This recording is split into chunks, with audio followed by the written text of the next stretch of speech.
The fluorescent light overhead let out a low, dying buzz, like an insect trapped in glass. It was the only sound in the room for a long time. I stared at the table, at the grain of the polished mahogany, counting the scratches near my left hand. One deep gouge, 3 shallow ones. My brother, Derek, sat across from me, checking his watch for the 3rd time in 5 minutes. He didn't check it nervously. He checked it like someone who had a flight to catch, someone whose time was worth more than the grief in the room. The executor, a man named Mr. Henderson who smelled like old paper and peppermint, adjusted his glasses. He hadn't looked at me yet. He kept his eyes on the manila folder in front of him, smoothing the cover with a thumb that looked too clean, too manicured. My mother's reading glasses were still in a Ziploc bag at the edge of the table, right where the hospice nurse had left them.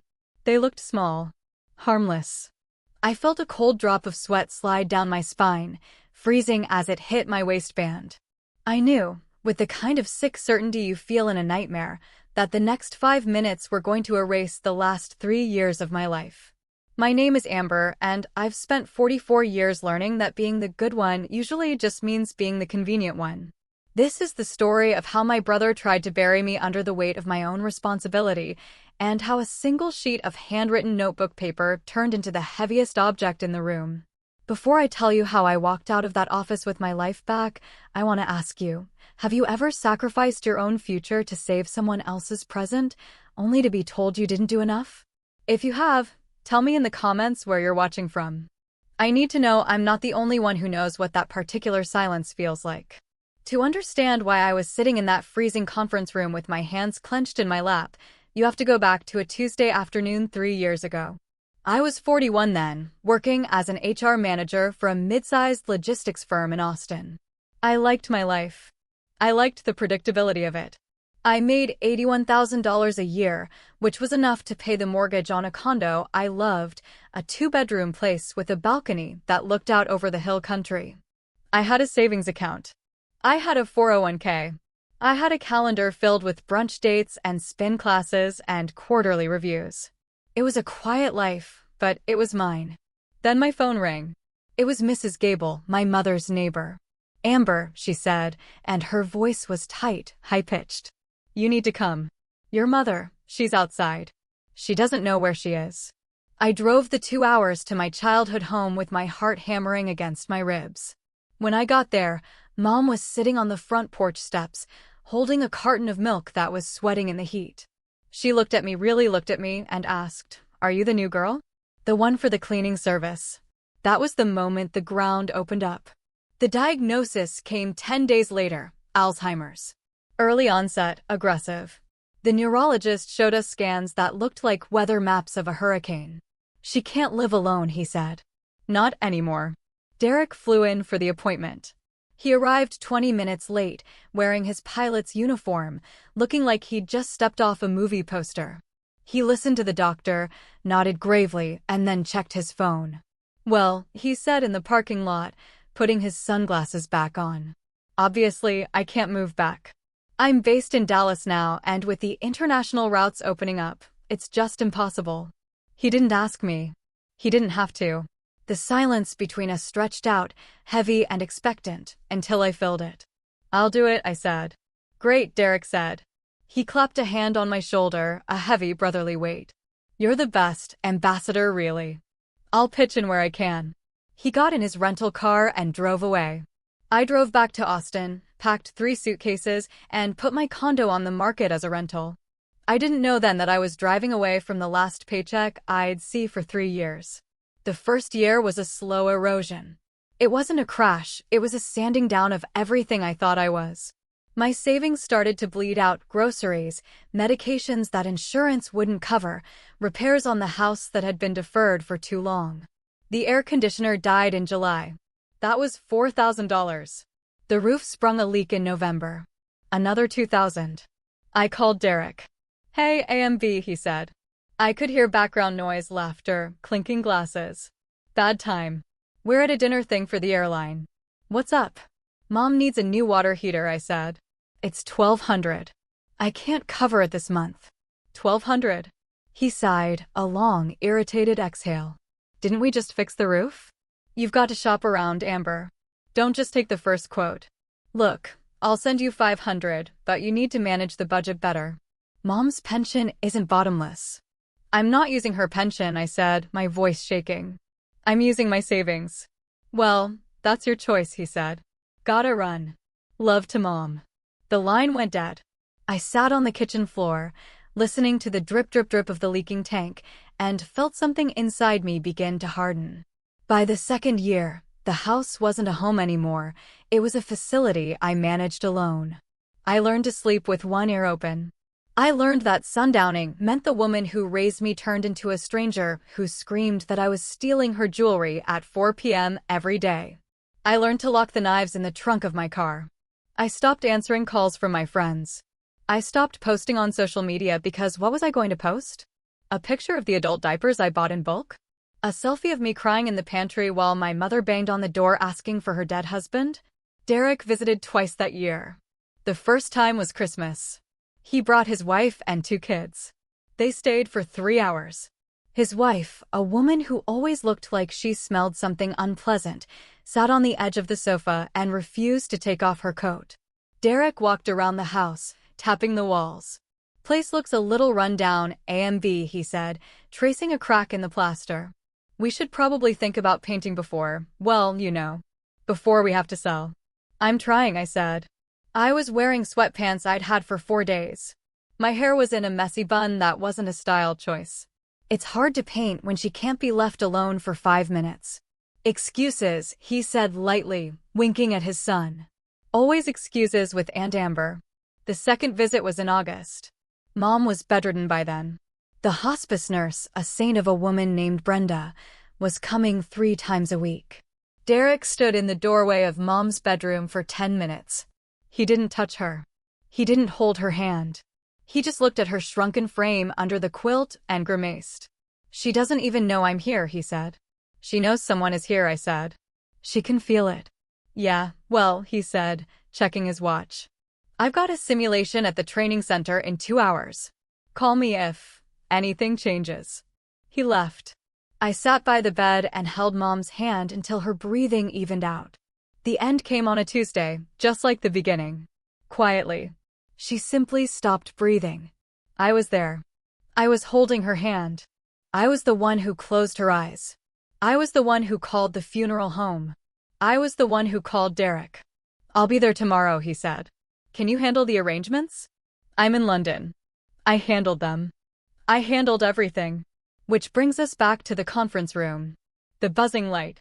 The executor clearing his throat. Shall we begin? Mr. Henderson asked. Derek nodded. Let's get this over with. I've got a 4 p.m. back to Dallas. Mr. Henderson opened the folder. I have here the last will and testament of Eleanor Cartwright, dated 6 years ago. He began to read. It was standard legalese, dry and dusty, but the meaning was sharp enough to cut bone. To my son, Derek Cartwright, I leave the family home at 402 Maple Drive. I blinked. The house I had cleaned, repaired, and practically bled for. The house currently valued at $890,000. And all contents therein. My mother's jewelry. The antique dining table. The photos.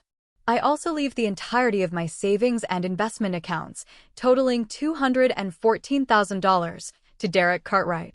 Mr. Henderson paused. He looked at me then. His eyes were gray and unreadable behind his wire-rimmed glasses. To my daughter, Amber Cartwright, he read, I leave the sum of $10,000. The room went absolutely silent. I couldn't breathe. 10,000.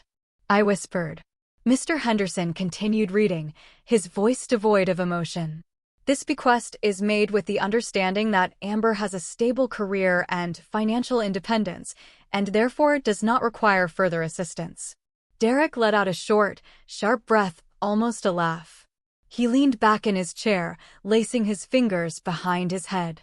Well, he said. That seems clear. 6 years ago, I said, my voice sounding thin and reedy in the cold room. That will is 6 years old. I had a job then. I had a life then. I gave all of that up.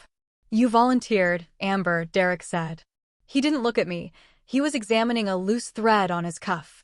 Nobody forced you. Mom obviously wanted the house to stay in the family name. You know how she was about tradition. Tradition?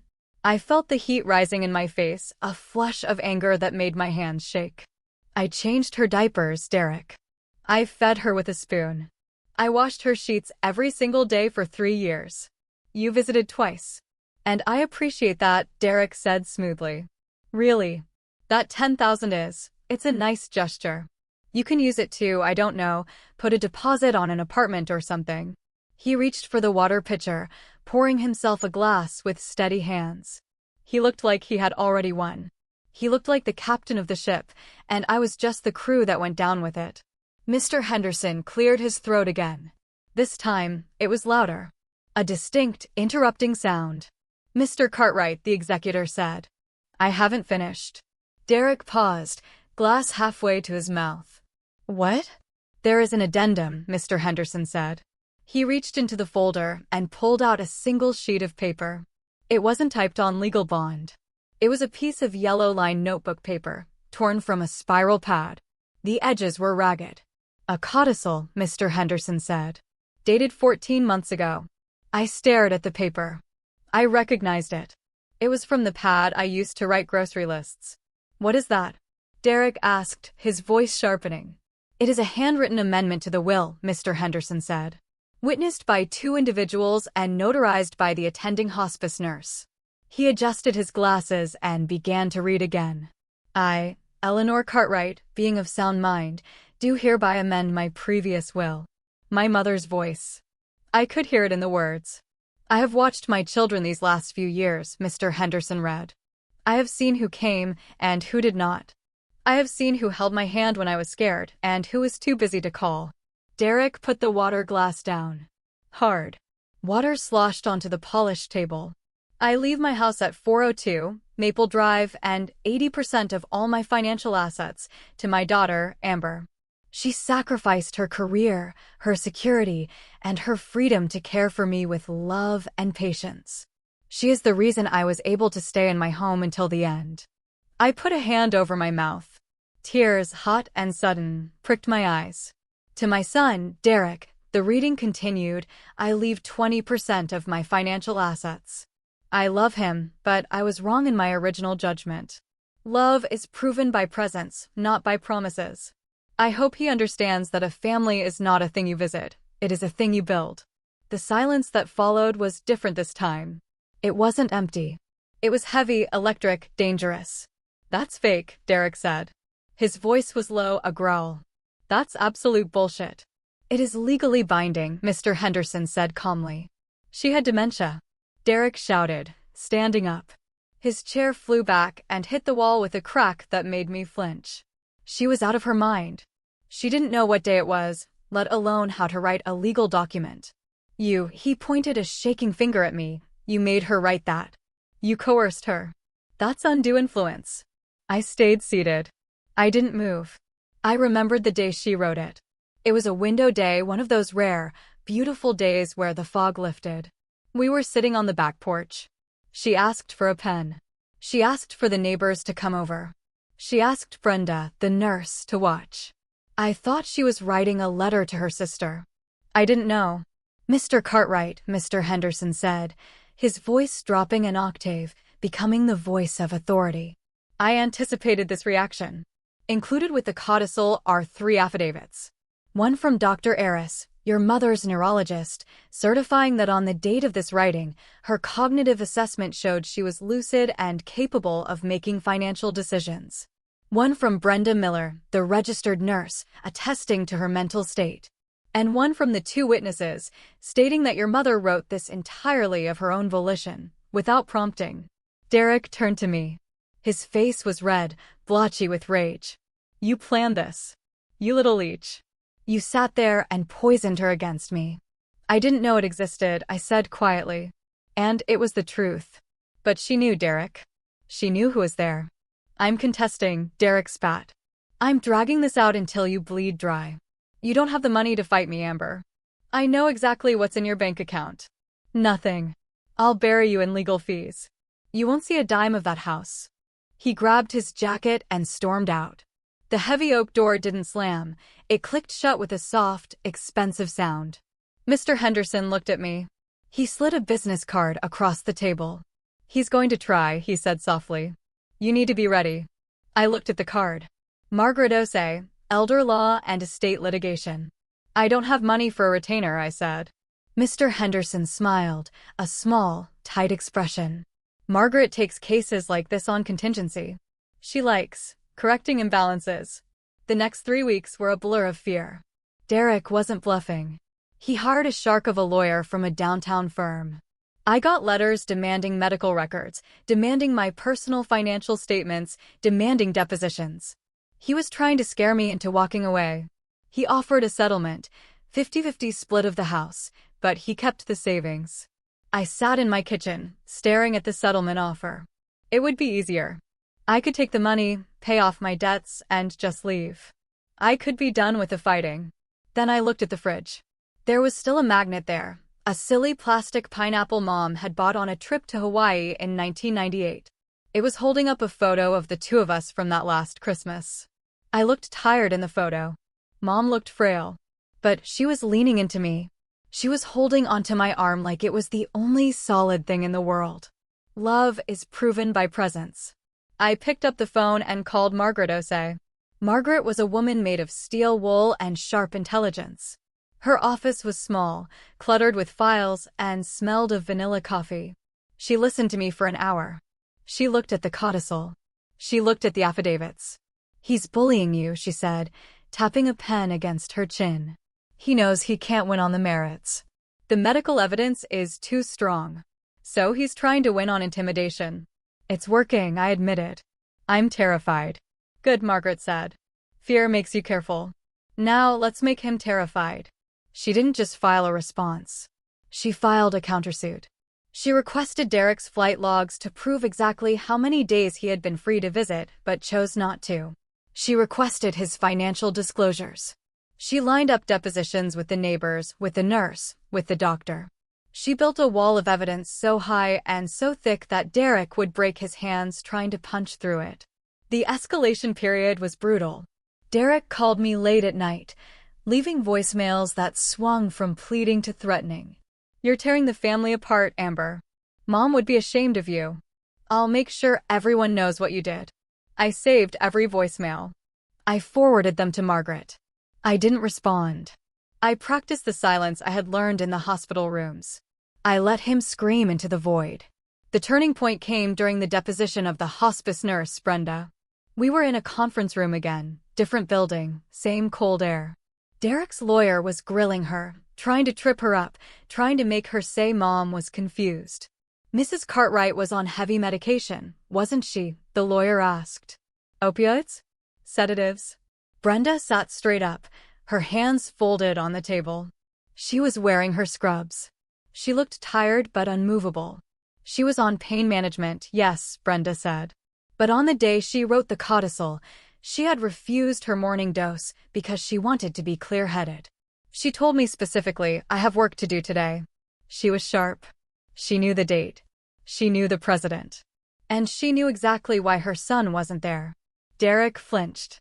She said, Brenda continued, looking directly at Derek, "My son is busy flying over the world. I hope he likes the view, because he missed the life that was happening right here." The room went dead silent. Derek looked down at his hands. His lawyer shuffled some papers, looking for a way out, but there wasn't one. The truth had landed in the center of the table, heavy and undeniable. 2 days later, Margaret called me. "They want to settle," she said. 50-50. I asked. "No," she said. I could hear the smile in her voice. "They're dropping the contest. You get the house. You get the 80%. Derek gets his 20%, and he agrees to pay his own legal fees." I sat down on my living room floor. I didn't cheer. I didn't cry. I just breathed out a long, shuddering exhale that felt like letting go of 3 years of tension. "Take it," I said. The confrontation, the final signing, happened a week later. We met one last time to sign the release forms. Derek was there. He looked smaller somehow. His expensive suit didn't fit him quite as well. He signed the papers without looking at me. When it was done, he stood up to leave. He paused at the door, his hand on the handle. "You know," he said, his voice rough. "I was busy. I really was. I have a career, Amber. I couldn't just stop everything like you did." I looked at him. I looked at the brother I had worshipped when we were kids, the brother who taught me how to ride a bike, the brother who had become a stranger. "I didn't stop everything, Derek," I said softly. "I chose what mattered. You chose what mattered to you. Mom just honored those choices." He stood there for a second, jaw working, searching for a comeback, for a way to make it my fault again. But he couldn't find one. He opened the door and walked out. I never saw him again. The aftermath wasn't a fairy tale. It was work. I sold the house 6 months later. Walking through the empty rooms was harder than I expected. I could still smell Mom's lavender soap in the bathroom. I could still see the ghost of her wheelchair tracks in the carpet. But it was time. I sold it for $910,000. The market had gone up. After paying Margaret, paying off the debts I'd accrued, and settling the taxes, I had enough. I paid off my condo. I put a massive chunk into a retirement fund so I would never, ever be a burden to anyone. And I took a trip. Not a big one. Just a week to the coast, to a small rental house by the water. I sat on the deck with a cup of coffee and watched the waves roll in. I thought about Mom. I thought about the codicil, written on yellow paper with a shaky hand. It wasn't a weapon. It was a shield. She knew I wouldn't fight for myself, so she fought for me from beyond the grave. I'm working again now part-time. I'm an HR consultant for small businesses. I help them write policies that protect employees who are caregivers. I have a garden. I have my friends back. I have peace. Derek is still flying, I assume. I blocked his number. I don't hate him. Hate takes too much energy, and I'm done being tired. I just feel distant. Like he's a character in a book I finished reading a long time ago. So, here's the truth I learned in that cold conference room. Family isn't about DNA. It's not about who sat at the dinner table when you were 10. It's about who sits by the hospital bed when you're 80. It's about who shows up when it's inconvenient, when it's messy, when it hurts. If you're the one showing up, if you're the one holding the hand and signing the forms and taking the hits, don't let anyone tell you it doesn't count. It counts. It's the only thing that counts. And if you have a sibling who thinks they can check out for the hard parts and check back in for the payout, well, make sure you keep good records. And maybe, just maybe, keep a notepad handy. You never know when the truth will need to be written down. This is Amber signing off. Take care of yourselves. And take care of the ones who actually take care of you.